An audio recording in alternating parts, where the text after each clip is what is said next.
Good morning students. बेटा, कल हमने आपको पढ़ाया था combination of identical sales in series. आज हम पढ़ने वाले हैं combination of identical sales in parallel.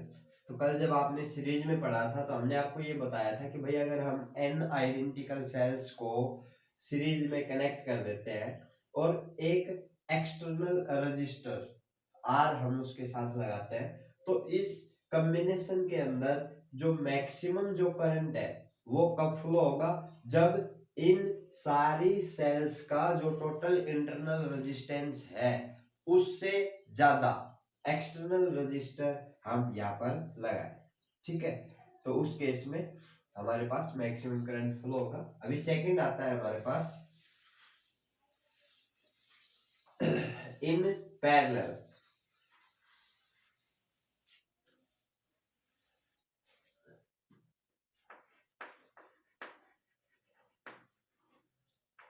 अगर हम n आइडेंटिकल सेल्स को m आइडेंटिकल सेल्स को पैरेलल में कनेक्ट कर दें तो क्या होगा, if m identical cells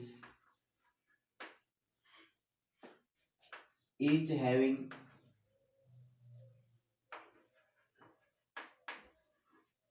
EMF E and internal resistance small r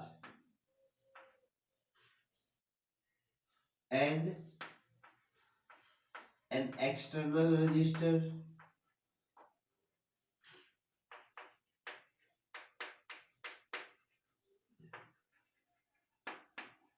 having resistance capital R। Then देखो, अभी हमारे पास क्या है कि हमने दो पॉइंट्स लिए ए और बी और इन दोनों पॉइंट्स के बीच में m आइडेंटिकल सेल्स को कनेक्ट कर दिया।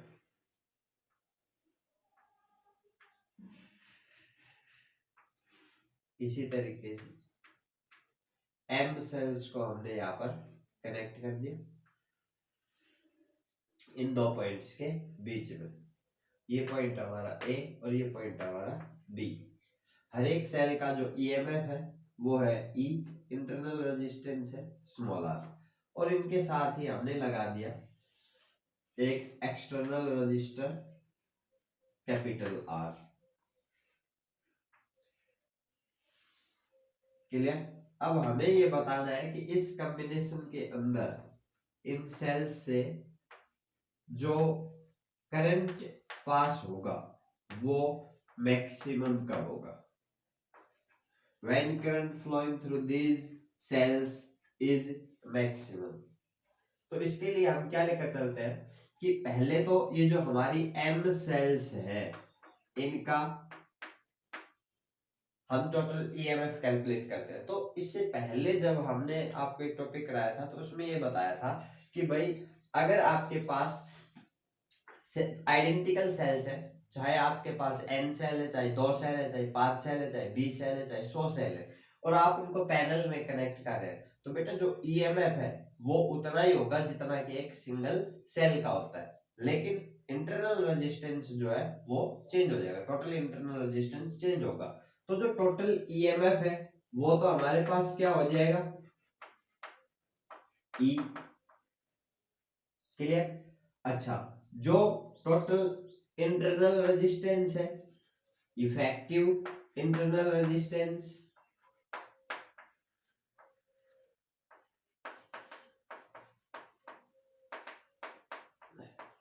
जिसको आप आर इक्विवेलेंट भी बोलते थे, वो हमारे पास होगा। देखो, अभी इस सेल का इंटरनल रेजिस्टेंस स्मॉल आर, इसका भी इंटरनल रेजिस्टेंस स्मॉल आर, इसका भी, यानी कि हमारे पास इक्वेशन आई थी कि 1 by R equivalent is equals to 1 by R one plus 1 by R two plus and so on. तो यहाँ पर हमारे पास है 1 by R plus 1 by R plus कितने टाइम्स, n टाइम्स, या यहाँ पर हम कहें m टाइम्स है। तो ये जो हमारे पास 1 बाई आर इक्विवेलेंट है ये हो जाएगा एम बाई आर। क्लियर? यानी कि हम कह सकते हैं कि जो आर इक्विवेलेंट है वो होगा हमारे पास आर बाई एम। इस चीज को आपने यहाँ पर नोट किया। तो जो इफेक्टिव टोटल इंटरनल रेजिस्टेंस है वो हमारे पास हो गया आर बाई एम। अच्छा, ये जो रजिस्टर है एक्सटर्नल रजिस्टर, एक्सटर्नल रेजिस्टेंस हमारा है कैपिटल आर। तो टोटल रेजिस्टेंस कितना हो गया? टोटल रेजिस्टेंस हमारे पास हुआ m small R plus capital R. ठीक है, ये टोटल रेजिस्टेंस है, ये टोटल ईएमएफ है। अब हम लेकर चलते हैं कि जो करंट है वो कितना फ्लो होगा। देन यहां लिख देता हूं, current flowing through the cells is I is equals to E by m, sorry यहां पर हमारे पास है R by m, R by m. इसको हम सॉल्व करके लिख सकते हैं कि R plus M R divided by m. Clear? Okay, अब ये हमारे पास टोटल इंटरनल रेजिस्टेंस है और वो कितना है हमारे पास R plus M R divided by M. ये तो टोटल रेजिस्टेंस आ गया R plus M R divided by M, M ऊपर चला गया। क्लियर? तो अब यहां से हमारे पास जो करंट है वो मैक्सिमम कब होगा? I is maximum when, देखो यहां पर दो केस हो सकते हैं, या तो हमारा ये जो एक्सटर्नल रजिस्टर है ये इन सारी सेल्स का जो टोटल इंटरनल रजिस्टर है उससे ज्यादा हो या फिर कम हो। तो हम फर्स्ट केस लेकर चलते हैं कि if m R is very very greater than small R, यानी कि हम कह सकते हैं कि R is very very greater than R by m. Clear? और R बाई एम क्या है हमारे पास? Effective internal register. यानी कि हम कह सकते हैं R is very very greater than R by m. तो उस केस में आपको R को नेग्लेक्ट करना पड़ेगा, और जब आप R को नेग्लेक्ट करेंगे तो जो इफेक्टिव जो करंट है वो क्या होगा? M E divided by m R, m से एम कैंसिल, यानी ई बाई आर। तो ये तो क्या हुआ? Current by single cell. तो ये तो हमारे पास मैक्सिमम नहीं हुआ। क्लियर? ये मैक्सिमम करंट नहीं है, ये तो एक सिंगल सेल जो करंट फ्लो करती है वो करंट है। सेकंड हम लेकर चलते हैं कि if m R is very very less than small R, यानी आप कह सकते हैं कि R is very very less than R by m. यानी कि आपने जो एक्सटर्नल रजिस्टर लगाया है उसका रेजिस्टेंस कम है, किससे? जो टोटल इंटरनल रेजिस्टेंस है, जो टोटल इंटरनल रेजिस्टेंस है उससे आपका जो एक्सटर्नल रेजिस्टेंस है वो अगर कम है तो उस केस में जो करंट है वो क्या होगा? M E divided by m R plus small R. यहां से देखो हमें एम आर को नेग्लेक्ट करना पड़ेगा। जब आप एम आर को नेग्लेक्ट कर देंगे, इसको जब आप नेग्लेक्ट करेंगे तो हमारे पास होगा M E divided by small R. यहां से हम इसको कह सकते हैं कि m into E by R. अभी ये क्या है हमारे पास? Current drawn by a single cell. तो यहां से हम कह सकते हैं कि जो करंट है वो मैक्सिमम हो गया, और वो कितना हुआ? m times current by a single cell. एक सिंगल सेल जो करंट फ्लो करती है उसके m टाइम्स करंट फ्लो होगा। कब? अगर आपका जो एक्सटर्नल रेजिस्टेंस है वो जो टोटल इंटरनल रेजिस्टेंस है उससे बहुत ज्यादा कम हो। क्लियर? इसके बाद हमारे पास आता है कि अगर हमारी जो आइडेंटिकल सेल्स हैं वो मिक्स ग्रुपिंग में हो। मिक्स ग्रुपिंग का मतलब है कि हमने कुछ सेल्स को सीरीज में लगा रखा है और उन सेल्स को फिर हमने पैरेलल में भी लगाया हुआ। देखो एक बार मैं आपको कॉम्बिनेशन दिखाता हूं, इसको नोट करो फास्ट। ओके, लास्ट केस है इसमें हमारा,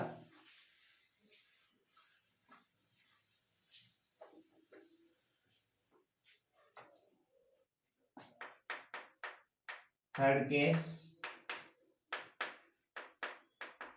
mix grouping.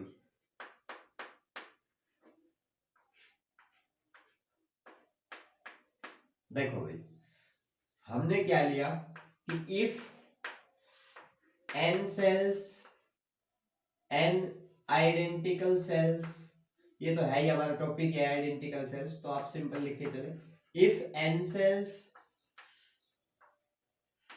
are connected in series in a रो। देखो एक रो के अंदर हमने क्या किया, n सेल्स को सीरीज में लगा दिया and we have m such rows in parallel, और ऐसे हमारे पास m रोज है, क्लियर, जो कि हमने पैरेलल में लगाई हुई है। तो देखो आइडेंटिकल सेल्स है, हर एक सेल का जो ईएमएफ है वो ई है, इंटरनल रेजिस्टेंस आर है। इस चीज को आप याद रखना। मैं आपको कॉम्बिनेशन दिखाता हूं, देखो भाई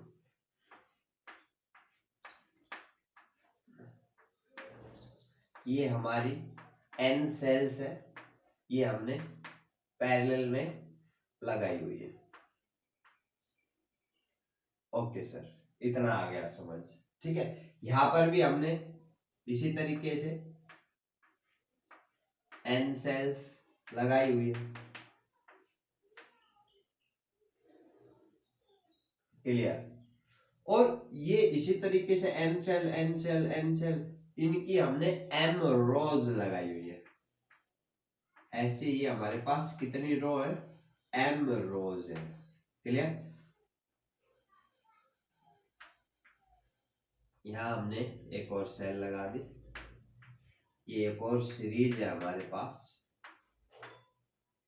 क्लियर। अब ये जो हमारी सारी सेल्स है ये पैरेलल में कनेक्ट है, क्लियर। हमें क्या करना है, और इसके साथ ही हमने एक एक्सटर्नल रजिस्टर पैरेलल में, सॉरी सीरीज में, इन सब के साथ सीरीज में एक एक्सटर्नल रजिस्टर भी लगा दिया। यस, अब हमें फिर से वही बताना है कि जो करंट है वो मैक्सिमम कब होगा। I is maximum when, clear. अब देखो n सेल्स है तो हर एक सेल का EMF E, internal resistance small R, clear. तो इन सीरीज या इन ए रो, इन ए रो जो कि सीरीज में है,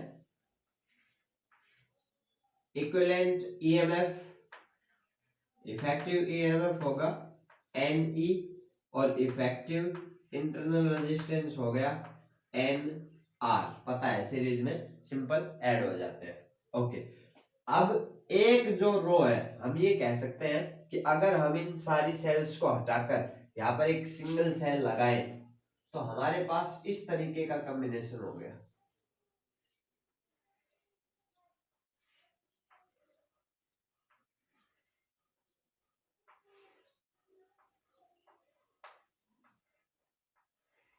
यानी ये जो सेल है इसका ईएमएफ एन ई और इंटरनल रेजिस्टेंस एन आर, इस सेल का भी EMF n E, internal resistance n R, इस सेल का भी ईएमएफ एन ई और इंटरनल रेजिस्टेंस एन आर, और ये जो सारी सेल्स है ये किस में है, पैरेलल में है। पैरेलल में है तो सिंपल सी बात है, जो इफेक्टिव रेजिस्टेंस होगा, अब बात आती है इन पैरेलल। अब पैरेलल में है तो यानी कि हमारा जो कॉम्बिनेशन है वो कंप्लीट हो गया, क्लियर। तो जो टोटल जो ईएमएफ है वो तो कितना आ गया, अब आपको पता है कि पैरेलल के अंदर अगर हम सेल्स को कंबाइन करते हैं तो उनका जो इफेक्टिव ईएमएफ होगा वो उतना ही होगा जितना कि एक सिंगल सेल का होता है, क्योंकि जब आप सेल्स को पैरेलल में कनेक्ट करते हैं तो ओनली उनका जो इलेक्ट्रोड का जो साइज है वो इंक्रीज होता है, ईएमएफ जो है वो सेम रहता है।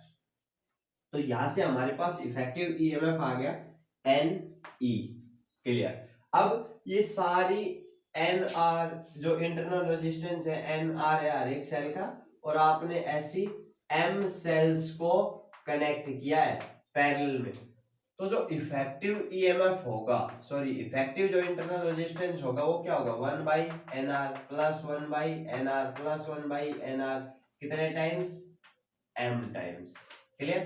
तो यानी कि हम कह सकते हैं m/nr क्या हुआ, 1/r इक्विवेलेंट, यानी r इक्विवेलेंट हमारे पास आया nr/m। देखो इस चीज को एक बार, क्लियर। अब यहां से हमारे पास टोटल जो इंटरनल रेजिस्टेंस है वो आ गया nr/m,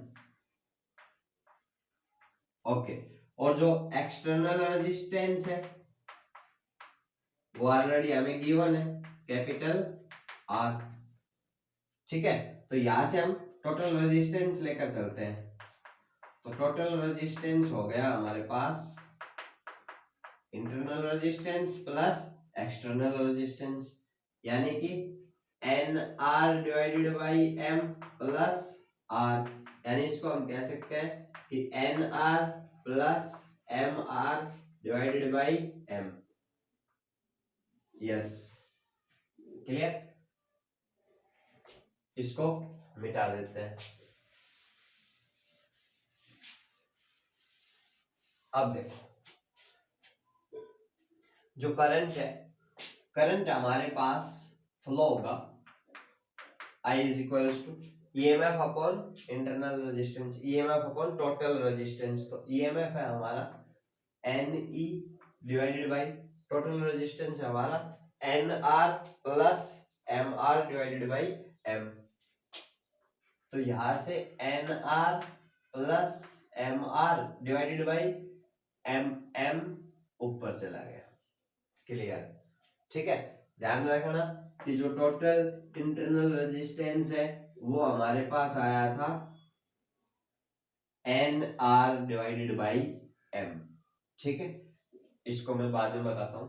अभी यहां से जो करंट है वो हमारे पास ही आ गया।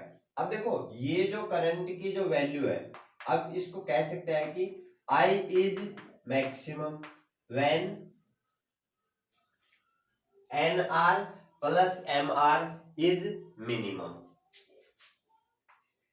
N R plus M R, जब ये जो वैल्यू है ये क्या होगी, मिनिमम होगी, उस समय जो हमारा करंट है वो मैक्सिमम होगा। अब n R plus M R की मिनिमम वैल्यू का क्या होगी, when n R is equals to m R, जब एन आर और एम आर इक्वल होंगे उस समय इन दोनों का जो सम है वो मिनिमम होगा। इसको चलो मैं तुम्हें दिखा देता हूं एक सेकंड के लिए कि ये जो n R plus M R है इसका मैं अंडर द रूट करता हूं, देखना एक second. N R plus M R को मैं लिख रहा हूं, इसको हम मिटा देंगे, ये तुम्हें समझाने के लिए कर रहा हूं अभी 2 सेकंड के लिए। N R plus M R, यहां से मैंने क्या किया, एन आर का अंडर रूट का square plus same M R under root का स्क्वायर, कोई चेंज नहीं, minus 2 under the root N R और under the root M R, clear. और इतना ही हमने प्लस कर दिया, +2 under the root NR into under the root MR। Clear. अब यहां से हम देख सकते हैं हमने इसके अंदर कोई भी क्वांटिटी जो है, जितनी क्वांटिटी हमने ऐड की थी उतनी क्वांटिटी सब्ट्रैक्ट कर दी, प्लस अंडर रूट का स्क्वायर किया तो कोई चेंज है नहीं। यानी इस इक्वेशन को अगर मैं ओनली इस इक्वेशन की बात करूं तो मैं इसको लिख सकता हूं कि under the root NR minus under the root MR complete का whole square plus 2 under the root NR into under the root MR। Clear. तो अब ये जो पूरी क्वांटिटी है ये मिनिमम होगी कब, जब अंडर द रूट स्क्वायर के अंदर जो हमारी वैल्यू है वो क्या हो, 0। जब ये जो हमारी वैल्यू है ये 0, क्योंकि अगर अंदर चाहे नेगेटिव वैल्यू हो चाहे पॉजिटिव वैल्यू हो तो अगर स्क्वायर करेंगे तो पॉजिटिव ही होगा। क्लियर। तो इसके लिए जरूरी है कि ये जो वैल्यू है अंदर ये हमारी क्या होनी चाहिए, ये 0 होनी चाहिए। तो इसको 0 करने के लिए हमारा क्या होना चाहिए, under the root NR minus under the root MR is equals to 0। यानी कि हम कह सकते हैं कि under the root NR is equals to under the root MR, square कर दे दोनों तरफ, then MR is equals to, बेटा R जो है वो कैपिटल चल रहा है, ठीक है, तो आप हर जगह कैपिटल कर देंगे इसको, कैपिटल R, यस, M के साथ कैपिटल R लेकर चल रहे हैं, तो यहां से M के साथ कैपिटल R, यानी कि जो हमारा कैपिटल R है वो क्या आया, NR divided by M। Clear. मैंने ये करवाया था आपको थोड़ी देर पहले कि भाई जो टोटल इंटरनल रेजिस्टेंस है वो क्या है, NR बाई M। तो आप देख सकते हैं कि जब एक्सटर्नल रजिस्टर क्या होगा, टोटल इंटरनल रेजिस्टेंस के बराबर होगा, उस समय इस सर्किट के अंदर करंट जो है वो मैक्सिमम होगा। क्लियर। तो मिक्स कॉम्बिनेशन के लिए आप लिखेंगे कि I is maximum when effective internal resistance external resistance is equal to total internal resistance। तो ध्यान रखना कि सीरीज के केस में करंट तब मैक्सिमम होता है आइडेंटिकल सेल्स में जब जो एक्सटर्नल रेजिस्टर है उसका रेजिस्टेंस ज्यादा हो, टोटल इंटरनल रेजिस्टेंस से। पैरेलल के अंदर जब जो एक्सटर्नल रजिस्टर है उसकी वैल्यू कम हो, टोटल इंटरनल रेजिस्टेंस से। और मिक्स ग्रुपिंग के अंदर जो करंट है वो मैक्सिमम कब होगा, जब एक्सटर्नल रजिस्टर का रेजिस्टेंस इक्वल हो जो हमारी सेल्स है उनके टोटल इंटरनल रेजिस्टेंस। इसके बाद यहाँ पर आपका जो सेकेंड यूनिट है उसका फर्स्ट चैप्टर कंप्लीट हो गया। कल हम आपको सेकेंड लेक्चर जो सेकेंड चैप्टर है हमारा वो स्टार्ट करेंगे। Thank you.